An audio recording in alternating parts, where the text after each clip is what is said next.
नमस्कार, आप देख रहे हैं जोहार झारखंड। मैं हूं आपके साथ विभा उपाध्याय। जमीन घोटाले से जुड़ी हुई बड़ी खबर। जमीन घोटाला मामले में ईडी का एक्शन लगातार जारी है। ईडी ने जमीन कारोबारी कमलेश के घर पर छापेमारी की है। ईडी की टीम कमलेश से पूछताछ कर रही है। रेड के दौरान 1 करोड़ से अधिक कैश की बरामदगी हुई है। कई जमीन के दस्तावेज के साथ लगभग 100 राउंड गोलियों की बरामदगी की खबर भी सामने आती हुई कांके रोड के चांदनी चौक में ईडी की ये छापेमारी, जिसमें जमीन घोटाला मामले में ईडी की तरफ से ताबड़तोड़ कार्रवाई की जा रही है। कारोबारी कमलेश के घर पर ईडी की टीम की मौजूदगी, छापेमारी में कई बरामदगियां सामने हैं, जिसमें बताते चलें कि आपको 1 करोड़ से अधिक कैश की बरामदगी की गई है। जमीन के दस्तावेज बरामद हुए हैं। और इस खबर पर ज्यादा जानकारी के साथ इस वक्त फोन लाइन पर रांची से हमारे साथ जुड़ चुके हैं न्यूज़ 18 संवाददाता ओम प्रकाश। और ओम प्रकाश से सीधे जानना चाहेंगे, ओम प्रकाश, टीम की मौजूदगी क्या इस वक्त भी है कमलेश के घर पर? बिल्कुल, अभी भी इस वक्त जो ईडी की टीम है वो मौजूद है। तो वहीं जो कारतूस बरामद हुआ था उसके बाद रांची पुलिस की टीम भी मौके पर मौजूद है और तमाम प्रक्रियाओं को पूरा किया जा रहा है। बता दें कि कमलेश वो शख्स है जिसके माध्यम से शेखर कुशवाहा, प्रियरंजन सहाय और तमाम जो लोग हैं, इन्होंने जमीन के नेचर को बदलते हुए उस जमीन को ऊंचे कीमतों पर बेचा था। आदिवासी लैंड हो या फिर गैर मौजूदा तमाम जमीनों का फर्जीवाड़ा जो है वो इनके द्वारा किया गया था। शेखर कुशवाहा से पूछताछ में कमलेश का नाम जो है वो सामने आया, जिसके बाद ईडी की टीम के द्वारा आज उसके घर पर रेड की गई। न सिर्फ घर बल्कि 2 ठिकानों पर रेड हुई है, जहां से ये तमाम जो चीजें हैं वो बरामद हुई है। फिलहाल अभी भी मौके पर टीम मौजूद है और तमाम चीजों को खंगाला जा रहा है। वहीं ये इतनी बड़ी संख्या में जो कारतूस है वो कहां से आए, इसकी भी जानकारी जो है वो रांची पुलिस जो है वो जुटाने का कार्य कर रही है। जी, बहुत बहुत शुक्रिया ओम प्रकाश इस तमाम जानकारी के लिए। तो इस वक्त ईडी की तरफ से ताबड़तोड़ कार्रवाई, जिसमें कमलेश के 2 ठिकानों पर छापेमारी वाली कार्रवाई चल रही है, जिसमें कांके रोड के चांदनी चौक में रेड के दौरान 1 करोड़ रुपए कैश की बरामदगी, साथ ही साथ 100 कारतूस की गोलियों की बरामदगी हुई है, जिसमें अब रांची पुलिस भी पहुंच चुकी है कमलेश के घर पर। और अब इस बात की जानकारी निकालने की कोशिश की जा रही है कि आखिर ये गोलियां यहां पर कैसे पहुंची। और देखिए, अब इस वक्त तस्वीरें भी आपके टीवी स्क्रीन पर हैं। ये वो कारतूस है जिसकी बरामदगी कारोबारी कमलेश के घर से की गई है। 1 करोड़ रुपए कैश की बरामदगी की गई है, जिसे भी आप देख पा रहे होंगे। तो लगातार यहां पर कार्रवाई जब हो रही है ईडी की तरफ से, तो कई अहम खुलासे सामने आते हुए, और सवाल ये कि आखिर ये तमाम कारोबारी जो हैं वो इस पूरे मामले में जब शामिल हैं तो इनके तार कितने गहरे हैं, इनकी जड़ें कितनी गहरी बैठ बनाई हुई हैं। और अब ऐसे में जमीन घोटाला मामले में ईडी की इस कार्रवाई के बाद हड़कंप मचा हुआ है। लोकसभा चुनाव खत्म होने के बाद विधानसभा चुनाव की तैयारी तेज हो चुकी है। इस रेस में बीजेपी सबसे आगे है। झारखंड में आगामी विधानसभा चुनाव को लेकर बीजेपी ने अहम बैठक की। 23 जून को 2 चरणों में यह बैठक होगी, जिसमें सांसद, विधायक सहित प्रदेश के सभी पदाधिकारी इस बैठक में शामिल होंगे। विधानसभा चुनाव प्रभारी शिवराज सिंह चौहान, सह प्रभारी हिमंत बिश्व शर्मा भी बैठक में शामिल रहने वाले हैं। गुरुवार को दिल्ली में केंद्रीय गृह मंत्री अमित शाह के नेतृत्व में बीजेपी की अहम बैठक हुई, जिसमें अमित शाह ने लक्ष्मीकांत वाजपेयी, शिवराज सिंह चौहान और हिमंत बिश्व शर्मा को ब्लूप्रिंट तैयार कर विधानसभा चुनाव में जुट जाने का निर्देश दिया था।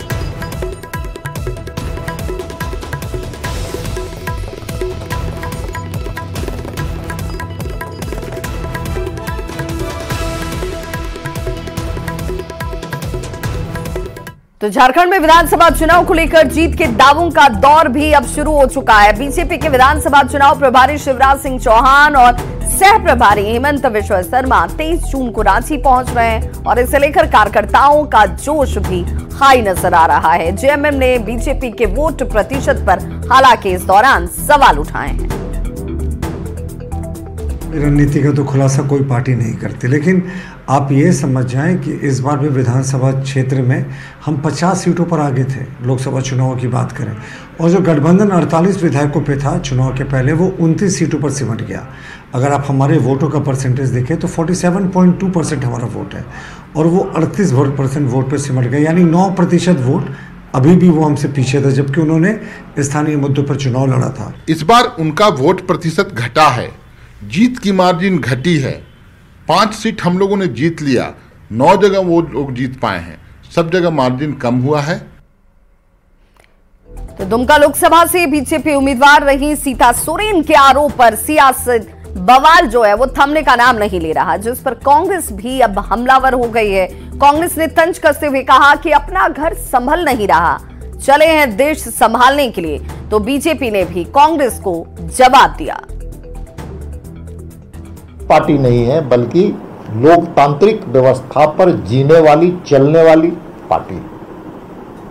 इसलिए कुछ चीज़ों को पार्टी संज्ञान में लीजिए। मुझे विश्वास है कि प्रदेश का नेतृत्व इन सारे विषयों को गंभीरता से लिए बैठ करके विचार विमर्श करके समस्याओं का समाधान भी करेगी। घर संभल नहीं रहा, देश चलाने बैठे हैं। स्वाभाविक तौर पे भारतीय जनता पार्टी को आत्मचिंतन करना चाहिए कि पहले अपने घरों को दुरुस्त करें। दलितों के साथ, अपने ही घर के विधायकों के साथ मारपीट की जा रही है। तो राजधानी रांची में बीजेपी प्रदेश कार्यालय को झारखंड आवास बोर्ड के नोटिस पर सियासी बवाल मच गया है। बयानों से मचे बवाल पर 2 नए सियासी पेज अब सामने आ रहे हैं। पहला तो ये कि बीजेपी किसी नोटिस के मिलने से साफ तौर पर इनकार कर रही है, तो दूसरा अब इसमें विधानसभा अध्यक्ष का नाम भी लिया जा रहा है। देखिए हमारी यह खास रिपोर्ट।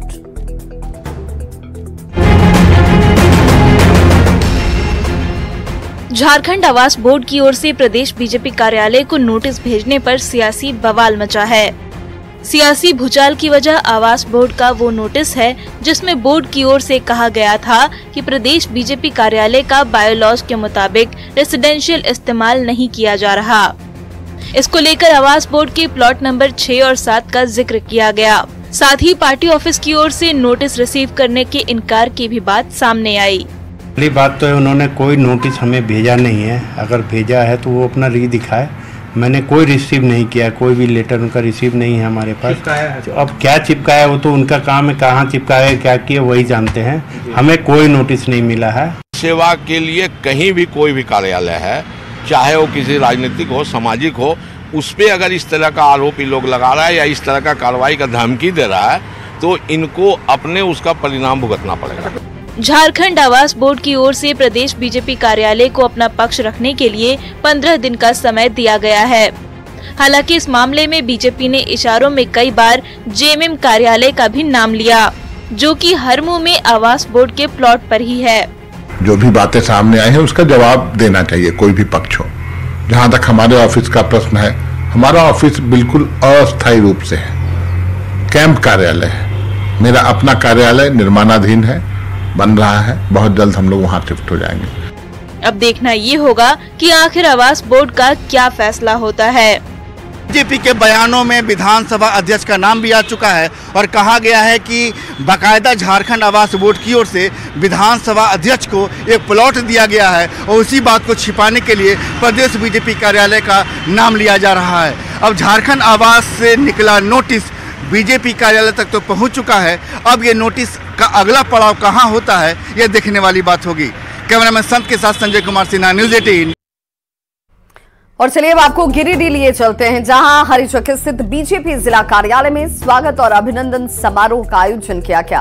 केंद्रीय महिला एवं बाल विकास मंत्री अन्नपूर्णा देवी का गर्मजोशी से इस दौरान स्वागत किया गया। कार्यक्रम की अध्यक्षता बीजेपी जिला अध्यक्ष महादेव दुबे ने की। बुके और फूलमाला पहनाकर पार्टी की ओर से अन्नपूर्णा देवी का स्वागत हुआ, जिसके बाद तलवार और पगड़ी देकर उन्हें सम्मानित भी किया गया। बेलगाम है, बेखौफ है और लगातार इस तरह की घटनाएं नित्य दिन घट रही है। तो राज्य सरकार कुंभकर्णी नींद में सोई है। आने वाले समय में आज राज्य की जनता बिल्कुल त्रस्त है। निश्चित रूप से आने वाले समय में इसको करारा जवाब राज्य की जनता देगी। नीट परीक्षा में धांधली के खिलाफ झारखंड कांग्रेस ने राज्य के शहीद चौक से राजभवन तक विरोध मार्च निकाला। विरोध मार्च का नेतृत्व प्रदेश अध्यक्ष राजेश ठाकुर ने किया। राज्य भर से कांग्रेस के नेता और कार्यकर्ताओं ने इस विरोध प्रदर्शन में भागीदारी की। कांग्रेस प्रदेश अध्यक्ष ने नीट परीक्षा रद्द करने और केंद्रीय शिक्षा मंत्री को इस्तीफे की मांग की। कांग्रेस नेताओं से बात की न्यूज़ 18 संवाददाता अविनाश कुमार ने। दर्शन किस लिए और क्या मांग है? देखिए, जिस तरह से लगातार नेट में धांधली हो रही है और जिस तरह से नीट के छात्रों के भविष्य के साथ खिलवाड़ हुआ है, उसके खिलाफ हम लोग आज राजभवन घेरने जा रहे हैं और ये कहने जा रहे हैं कि धर्मेंद्र प्रधान अब इस्तीफा दो और नीट का परीक्षा रद्द करो, अन्यथा हम लोग चुप बैठने वाले लोग नहीं हैं। पेपर का लीक होना ये आम बात हो गई, चाहे राज्य सरकार हो चाहे केंद्र सरकार हो, सबको कठोर कदम उठाने होंगे। तो नीट पेपर लीक मामले पर सियासत तेज हो चुकी है। विपक्ष लगातार केंद्र सरकार पर इसे लेकर हमलावर है। रांची में कांग्रेस ने जमकर इसे लेकर विरोध प्रदर्शन तक किया, जिस पर बीजेपी ने पलटवार करते हुए कई सवाल पूछे हैं। देखिए, केंद्र सरकार के एजुकेशन मिनिस्टर ने स्पष्ट कर दिया कि किसी भी छात्र के साथ अन्याय नहीं होगा। उन्होंने कहा कि पटना में जो भी पुलिस की रिपोर्ट आई है, पेपर लीकेज के जो आरोप लगे थे, उसका वो इंतजार कर रहे हैं। 1-2 दिन के भीतर वो रिपोर्ट आ जाएगी। लेकिन यह कांग्रेस जो अभी छाती पीट पीट कर जिंदाबाद मुर्दाबाद के नारे लगा रही है, उस समय वो कहाँ थी जब 25-25 लाख रुपए में झारखंड में स्नातक स्तरीय परीक्षा के जो प्रश्न पत्र हैं वो बिके थे। यह मोदी जी का गारंटी है। इस प्रकार के राष्ट्रीय स्तर पर आयोजित होने वाली परीक्षाओं में जो राज्य केंद्र से संचालित होता है, निश्चित रूप से इस पर कठोरता के साथ दंडात्मक कार्रवाई करने का काम होगा। इनका घड़ियालू आंसू बहाना काम है, नौजवानों को धोखा देना काम है। ये मोदी की गारंटी है कि चाहे अभी सारे मामले आ रहे हैं कि बिहार में कौन लोग हैं, कैसे इस प्रकार के लीक में जो जो लोग शामिल हैं, तो निश्चित रूप से ये मोदी जी की गारंटी है कि ऐसे करने वाले जो भी तत्व है, चाहे कितने ऊंचे ओहदों पर बैठे हो, उस पर कठोरता के साथ मोदी जी की सरकार कार्रवाई करेगी। और बड़ी खबर इस वक्त रांची से आ रही है, जहां 22 जून को बलिदान दिवस आजसू मनाएगी। जी हां, ये बड़ी खबर इस वक्त रांची से आ रही है। सभी 81 विधानसभा में बलिदान दिवस कार्यक्रम का आयोजन किया जाएगा। झारखंड आंदोलन के बलिदानों से युवाओं को परिचित कराएगा आजसू। आंदोलनकारियों को सम्मानित किया जाएगा। पार्टी के नेता हर विधानसभा में आयोजित कार्यक्रम में शामिल होंगे। आजसू अध्यक्ष सुदेश महतो तमाड़ और सिल्ली के कार्यक्रम में शामिल होंगे। गोबिया और डुमरी में विधायक लंबोदर महतो की मौजूदगी आपको दिखेगी। रामगढ़ में सांसद चंद्र प्रकाश चौधरी और विधायक सुनीता चौधरी दिखेंगी। रांची में जितेंद्र सिंह बलिदान दिवस कार्यक्रम में शामिल होंगे।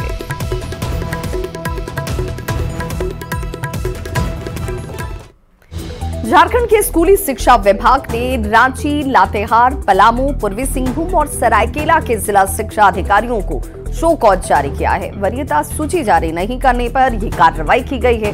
वहीं न्यायिक मामलों में शिथिलता के आरोप में रांची के जिला शिक्षा अधीक्षक यानी कि DSE को भी शो कॉज जारी किया गया, जबकि MTM, आयुष्मान कार्ड और वृद्धा पेंशन को लेकर पलामू के DSE और पोशाक वितरण में लापरवाही को लेकर सिमडेगा, रांची, हजारीबाग, खूंटी और लातेहार के DSE को शो कॉज भेजा गया है।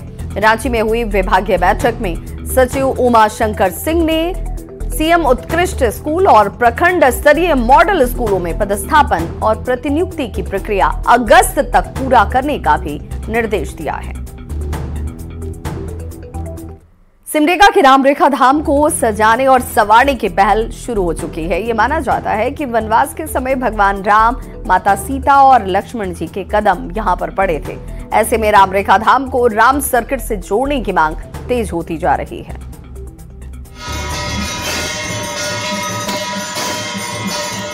ऊंचे ऊंचे पहाड़,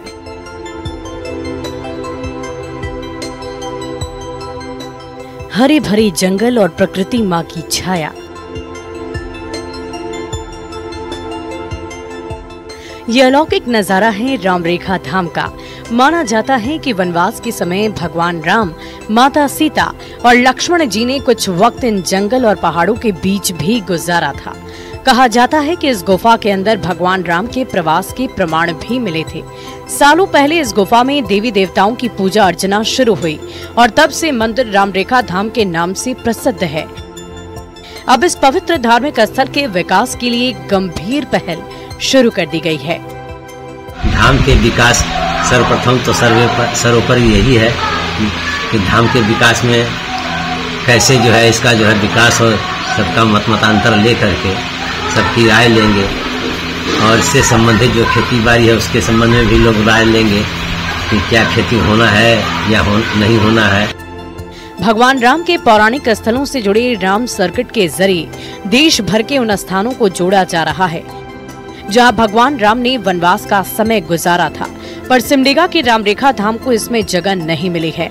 ऐसे में झारखंड के राम भक्त रामरेखा धाम को भी इस सर्किट से जोड़ने की मांग कर रहे हैं। अब रामरेखा कमेटी धाम के विकास के लिए बेहद गंभीर है। आगे क्या होता है ट्रस्ट का, उसके विषय में फिर ट्रस्ट के विषय में भी विचार विमर्श होगा। जो मर गए हैं उनके लिए भी नई नियुक्ति होगी कि नहीं होगी, जो खाली जगह है। तो आम बैठक में ये सब कागज पूर्ति जब होगा तभी आगे कार्य बढ़ेगा। कार्तिक पूर्णिमा के मौके पर हर साल रामरेखा धाम राम भक्तों की भीड़ से भर जाती है। उससे पहले भगवान राम के इस तीर्थ स्थल को सजाने संवारने की तैयारियां तेज होने वाली है। श्रीरामपुरी, न्यूज़ 18, सिमडेगा। सिमडेगा का सूर्य मंदिर गुमनामी के अंधेरे में डूबा हुआ है। 11वीं शताब्दी में बने सूर्य मंदिर को झारखंड की अमूल्य धरोहर माना जाता है, पर अब इसकी देखरेख करने वाला कोई नहीं है। गुमनामी में डूबा सबसे पुराना सूर्य मंदिर। सूर्य मंदिर की दरो दीवार हुई जर्जर। कौन संवारेगा सूर्य मंदिर की सूरत?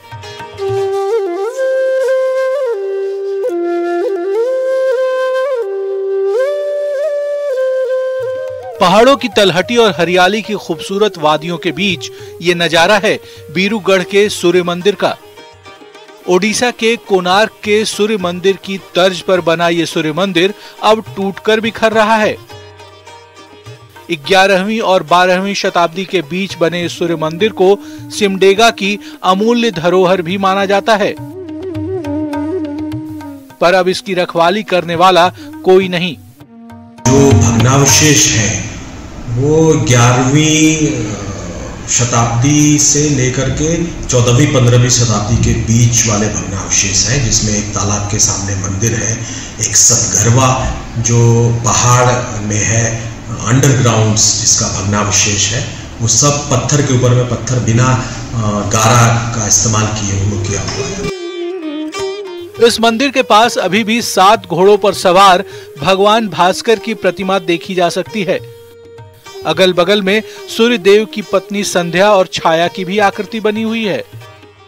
सालों पहले तक यह धार्मिक स्थल गुमनामी के अंधेरे में डूबा हुआ था, पर अब सिमडेगा जिला प्रशासन की नींद टूटी है और इस सूर्य मंदिर को बचाने की पहल तेज हो गई है।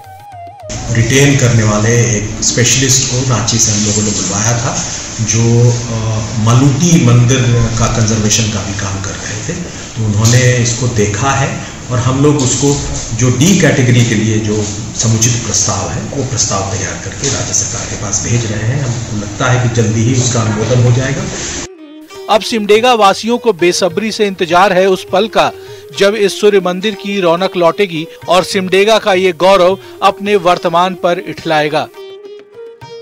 श्रीरामपुरी, न्यूज़ 18, सिमडेगा। इन दिनों पूरे देश भर में छात्र आंदोलन की राह पर हैं। हजारीबाग के विनोबा भावे विश्वविद्यालय में भी छात्रों ने सत्र लेट होने को लेकर आंदोलन किया। एनएसयूआई ने प्रशासनिक भवन के प्रवेश द्वार पर ही धरना देकर अपना विरोध जाहिर किया। ये मांग इनकी कि सभी पाठ्यक्रम को जल्द से जल्द अपडेट किया जाए। परीक्षा विलंब से हो रही है तो उसे जल्द से जल्द ठीक किया जाए। समय पे लेने पे और परीक्षा में जो गड़बड़ी हो रही है, देरी हो रही है, सत्र अनियमित है, उसको नियमित करने की मांग को लेकर हम लोग बैठे हुए हैं यहाँ पे। अगली खबर लोहरदगा से, जहां राष्ट्रीय अनुसूचित जनजाति आयोग के सदस्य डॉक्टर आशा लकड़ा ने कलेक्ट्रेट में अधिकारियों के साथ बैठक की है और आदिवासियों के जन कल्याणकारी योजनाओं के बारे में जानकारी ली। डॉक्टर आशा लकड़ा ने बारी बारी से सभी विभागों के जन कल्याणकारी योजनाओं के कार्यों के बारे में जाना और कार्य तेज करने के निर्देश भी दिए।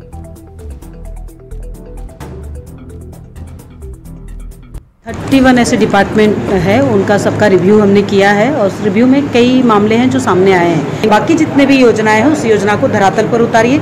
एसटी आयोग जिस तरह से काम करती है समाज के लिए, समाज हित के लिए, वो काम करने के लिए हमने निर्देश दिया है।